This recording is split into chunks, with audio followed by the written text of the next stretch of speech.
Over the next few videos, we're going to be talking about some important vector subspaces, sometimes called the four fundamental subspaces, that are associated with a matrix A.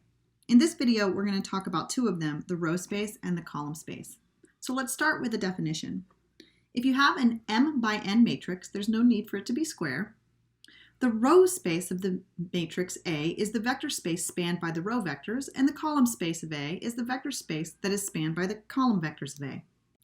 So for example, if I take a matrix A to be the 2 by 3 matrix with entries 0, -1, 1, 2, -3, -4, then the column space is the span of the 3 vectors made up of the 3 columns of A. And the row space is the span of 2 vectors, which correspond with the 2 rows of A. Now notice that the column space and the row space as vector subspaces are subspaces of different parent spaces. The column space lives in R2, and the row space lives in R3. How do I know that? It's because of the number of entries in those vectors. If I take one of the vectors that's a column of A, it has 2 entries in it because there are 2 rows of A. If I take one of the rows of A, there are 3 entries in it. So the row space lives in R3, and the column space lives in R2. Another thing you might notice here is that I have the span of 3 vectors, but these are all in R2. So this set of vectors couldn't possibly be a basis for R2 because there's one too many vectors. So a natural question that you might ask is, how do we determine the dimension of the row space or the column space? And how do we find a basis for the row space and the column space? And the answer to that question, how, is to put the matrix in row echelon form. And we're going to walk through this with lots of different examples. Let's take as our first example a different matrix. Let's use the 3 by 2 matrix A, 2, 1, 0, 0, 1, 3. Now, without doing any calculation, I already know that the column space is going to be a vector subspace of R3, and the row space, which I'm writing R of A for row space and C of A for column space, this is going to live in R2. And I know that because rows have 2 entries in them, and columns have 3 entries in them. So the first thing I'm going to look at is the column space. As it turns out, the columns are linearly independent. The easiest way to see this, just because there are 2 vectors, is that the vector 2, 0, 1 is not a multiple of the vector 1, 0, 3 and vice versa. So these 2 vectors are linearly independent. That means that the column space is 2-dimensional.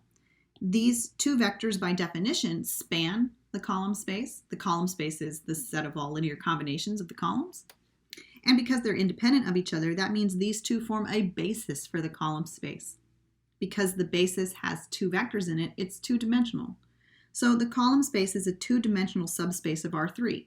Geometrically speaking, that means that it's a plane. Let's look next at the row space. So there are 3 rows corresponding with the vectors 2, 1, 0, 0, and 1, 3. Now these cannot all be linearly independent because one of these is the 0 vector. The 0 vector doesn't get to be a member of any basis. And then 2, 1 is not a multiple of 1, 3 and vice versa. So here what we have is that 2 of them are independent. We can also look at this and use row echelon form to see this exact same information. So let's suppose for a moment that you didn't immediately notice that you had the 0 vector in here, and you were still asking yourself, are these independent? What's the dimension of my row space? Well, here's how you could go about doing it. You take your matrix A, and then you start doing your row operations to it. The first row operation that I would do here would be to permute rows 2 and 3 so that I have, or perhaps even better yet, to permute all of the rows. That way I have the 1 in the first entry. So 1, 3, 2, 1, and 0, 0. After permuting rows around, then I'm going to do a row operation in order to clear out the 2. And then after that, I follow this up with one last row operation, multiplying by -1/5, which turns the -5 into a 1. Now I have my matrix in reduced row echelon form, or rather row echelon form. And from here, I can really see that I have 2 independent rows and 1 dependent row. So what I would say here is that for my row space, R of A, the 2 vectors 1, 3 and 0, 1, these form a basis for R of A, which is a 2-dimensional vector space because there are 2 vectors in the basis. And this is in R2. So the row space is all of R2. There's something important here that I want to remark. When you look for the basis of your row space, you can take either the 2 original rows, or you could take the two rows at the end of the row operations that correspond with your original two row vectors. Because row operations, as we will see, preserve the row space. But when we talk about columns of the matrix, the column space is spanned by the two original columns of the matrix A.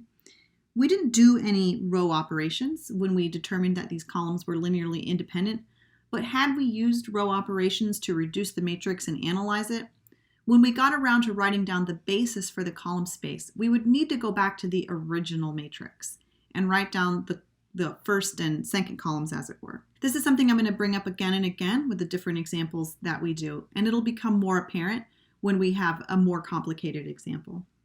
There are some observations that we should make from this initial first example of calculating the row space and the column space. So the first observation, which is not a coincidence of this example, this is something that is generally going to be true, is that the dimension of the column space, which in this problem was 2, is equal to the dimension of the row space, which in this example was also 2. Now, the columns live in R3 and the rows live in R2, and those numbers are different, but the dimension of these subspaces, meaning the number of vectors that you would need to describe the basis for the column space and the basis for the row space, those numbers are both 2 and they're equal. The second observation is that when we write down a basis for the column space, those columns are going to need to come from the columns of your original matrix A. But when you write down a basis for the row space, you could use rows from the original matrix A, or you could use rows from the row echelon form of A, and either one of those would be valid. Let's discuss this third observation a little bit further. So the thing to recall is that if you have two matrices, A and B, that are related by row operations, then A and B are what are called row equivalent. And the theorem statement is that if A is row equivalent to B, then the row space of A is equal to the row space of B, abstractly. That means that as vector spaces, the row space of A and the row space of B, which is a row modified version of A, have the same bases and the same dimension. So out of this theorem, we actually get a very useful strategy for trying to figure out a basis for your row space.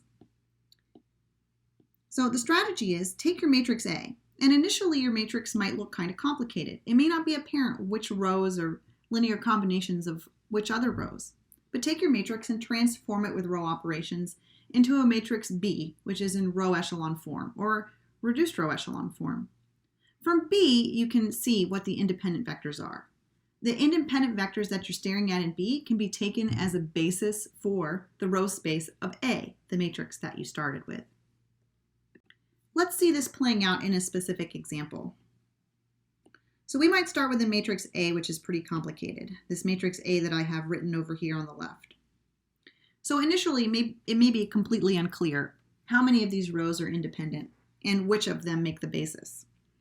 So if you need practice with row operations, I recommend that you pause the video and work through all of the row operations that it takes to get from A to B that are written here. There's several of them that are consolidated. For example, this is actually 2 row operations, this is 1, and then there are 3 different row operations that happen simultaneously in this step, and another 2 right here. So there's a number of row operations to be done that you can practice if need be. At the end of doing all of these row operations, you end up with a matrix that looks like this. And from here, it should be very apparent which of the rows are independent and which of the rows are dependent. When you've put your matrix into row echelon form, then that means you're going to have dependent rows showing up as rows of 0. They're very easy to spot. So your dependent rows are here, all zeros. Dependent, dependent, and that means that the 3 non-zero rows above in this nice echelon are the obvious independent rows. We'll just put a little bracket around them. So from here, it's quite easy to see that the dimension of the row space of the matrix A and the matrix B is 3. There are 3 independent rows, so the basis will have 3 vectors in it. And those rows that you see in B, 1, 3, 1, 3, 0, 1, 1, 0, and 0, 0, 1, those are the basis vectors. So these 3 vectors span a 3-dimensional subspace of R4. And all of these are in R4, living in R4, because all of these row vectors have 4 entries each. That's a 3-dimensional subspace of R4. So let's make a little space on the page and then leave one extra remark here. So it can be confusing to keep track of what Rn or Rm your row and column spaces are living in, but just remember that you can always count entries in a vector. Okay, so the remark that I want to make, I'll put here, and that's that if you have an m by n matrix like we do here or any other example, m rows and n columns, then the row space is going to be a subspace of Rn, because row vectors have n entries in them. As you draw your n by m matrix, it's m this way and n this way. So any row will have n entries in it, and that means the row space will be an Rn. The column space will have to be a subspace of Rm for an m by n matrix, because this way you have m entries. So if you ever forget, just draw a box, label it m by n, and then figure out which one lives in Rn and which one lives in Rm. Let's do one more example that is strictly about the row space before we talk about the column space, which is a bit more complicated. So now let's let W be the subspace of R3 that is spanned by the set S. The set S consists of three vectors, 2, 0, 4, minus 4, 2, 1, and 0, 2, 9. So how do we figure out what's going on? Well, our three vectors are three rows, so we can assemble this all into a matrix and then just use row operations. So I will take my first vector, 2, 0, 4, and put it as the first row of a matrix. I will take my second vector and put it as the second row of a matrix, and my third vector and put it as the third row of a matrix. Why I'm putting them as rows in the matrix rather than columns is because I intend to use row operations to manipulate my three vectors v1, v2, and v3. That way, what I end up with at the end of doing my Gaussian elimination algorithm will show me rows that are also a basis for that same space W, which is the span of S. The three operations are given here. I'm going to do 1/2 row 1, then I'm going to follow this up with 4 row 1 plus row 2, and then a linear combination of row 2 and row 3 to replace row 3. After doing this, I see that I have an entire row of zeros. And I have 2 rows that are not linear combinations of each other. There is an echelon that's formed here that allows me to easily see that the second row is not a multiple of the first row. So I have 2 independent rows, and I have 1 dependent row of all zeros. And so in this example, it's very clear that these 2 pink rows in the lastmost matrix form a basis. So this basis is 1, 0, 2 and 0, 2, 9. Now, there weren't any row exchanges that I did in these series of row operations. So the 2 rows here in rows 1 and row 2, let me circle them in red. My color coding is a little bit off, but these 2 rows corresponded explicitly with these 2 rows since I didn't do any row exchanges. So I could also take as the basis 2, 0, 4 and minus 4, 2, 1. So W, the subspace spanned by the set of vectors S, is a 2-dimensional subspace of R3. Let's now switch and talk about the column space. So finding a basis for the column space is similar, but it's a little bit different. Row operations preserve the row space, but they do not preserve the column space. It preserves the dimensionality of the column space, but not the column space itself. So what I mean by that is, let me explain with a bit of a picture. If you're in, say, R3, and the column space that you're considering is 2-dimensional, that means it describes some sort of plane in R3 that goes through the origin. So maybe that plane is at some sort of angle and goes through the origin. So let me just draw a red plane. This would be your column space of your matrix A. If you do a series of row operations that turn A into a matrix in reduced row echelon form, let's say it's R, there's an associated column space for R, and the dimension of R will be the same as the dimension of A. So it'll also be some plane in R3, but it won't be the red plane. It'll be some other plane at some other angle. And so maybe you would draw another plane. And these are both 2-dimensional planes in R3, but they are situated in R3 differently. So there are different ways of approaching this problem. There's different strategies you can take to determine what exactly your column space is, in addition to just figuring out its dimension. One of the strategies that you can adopt is to take A transpose instead of A. That has the effect of transforming your columns into rows. And then do your standard row operations and use Gaussian elimination to put that matrix A transpose into reduced or row echelon form. This is a fine strategy, but you have to remember that you transposed your matrix. When you do row operations, you're essentially doing column operations. Another strategy is just to do column operations instead of row operations. In this class, we've been almost exclusively using row operations. We have not really algorithmically used column operations, so I would not recommend this method if you find yourself a bit wobbly with row operations or if you have no previous experience using column operations on a matrix. Although, in theory, this will work too. The method that I'm going to use most often is going to be method number 2, which is to do row operations without permutations of rows, to determine the relations and to see the dimensions, but then go back and use the original columns of A for the basis. So there's one extra step that you have to remember when you do this, and one constraint. The constraint is to avoid row exchanges, which are permutations of rows. And the extra thing to remember is that at the end, once you've figured out what's linearly independent, you need to go back to the original matrix when you're writing down your basis. And we'll carry this out in a couple of examples. So in this example, let's find a basis for the column space of the matrix A. A is a 2 by 3 matrix. And we can start off by observing that this column space, it's going to be some subspace of R2. So, a line or all of R2, and that's because these columns have 2 entries each. So there's going to be at most 2 vectors in this basis. One of these 3 column vectors is going to have to go, maybe 2, but which? Let's attempt method number 1 first. This is the method where we transform A into A transpose. So we interchange columns with rows. If this is the way that you choose to solve the problem, then instead of A, we're going to be looking at A transpose, which has 1, 2, 4 as its first column, and minus 1, 2, 1 as its second column, coming from the 2 rows of A. And now we just do row operations. The first row operation we're going to do is to eliminate the 2. So that's minus 2 row 1 plus row 2, and then we're going to eliminate the 4. Minus 4 row 1 plus row 3 into row 3. And that gives us a reduced matrix.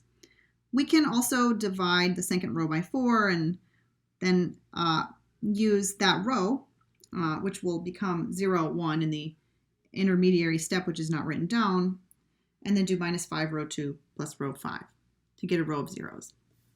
Doing this, you see that you have 2 independent rows and 1 dependent row of all zeros. So it's easy to see that you're going to have a basis, which is 1, minus 1, and 0, 1. The column space is 2-dimensional, and because it's in R2, it's all of R2. So I don't have to go back to the original matrix when I do this. I don't use columns from A transpose. What I do is I just stick with the original rows here. I use 1, minus 1, and 0, 1 as my basis, because I have done row operations to A transpose, and what was previously a column space problem essentially became a row space column. Now, I personally find this method to be slightly more confusing than the second method. With method number 2, we're going to not transpose our matrix A. We're just going to write down A and do row operations, but remember to do one more step at the end.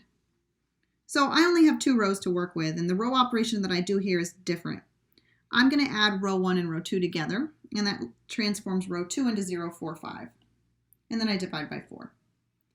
So here what I see is I have 2 independent rows, and I have 2 independent columns. But this last column, which I'm going to highlight in green, this last column is dependent on the previous 2. I could explicitly write it as a linear combination of what came before. So because of this, what I see is that I have 2 independent columns, 1, 0, and 2, 1.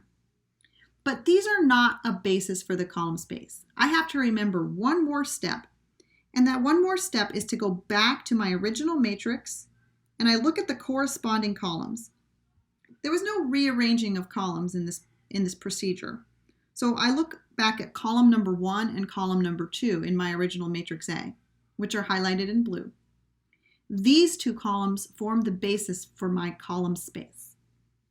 1 minus 1 and 2, 2. Now you'll notice that this basis and this basis are not the same. It's just not the same list of vectors. The second vector is different. But the span of these two sets of vectors is identical. One basis can be obtained from the other by applying a change of basis. Both of these methods are correct, and you're welcome to use either one. For the most part, when I work examples in real time, I'll probably use method 2. And for the record, if you were to try method number 3, which was to apply column operations to the problem, it would give you the same answer as method number 1. Method number 1 is just a disguised way of doing column operations. Well, let's look at another example now. For the next example, we're going to take a bigger matrix. This is now a 3 by 5 example. And in this problem, we're doing the same thing as we did before. We're trying to write down a basis for the column space of A.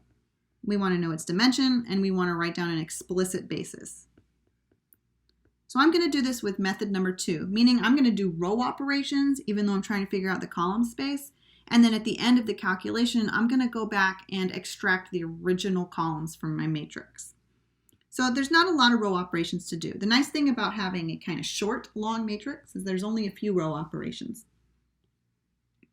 So using method 2, I'm going to do first minus row 1 plus row 2. That changes my last row into 0, 0, 1, 2, 3. And then, well, row 2 and row 3 are the same. So it's a little bit overkill to write row 2 minus row 3, but of course that's what I'm doing when I clear out this last row and turn it into all zeros. So from here, I can easily see that I'm going to have something two-dimensional.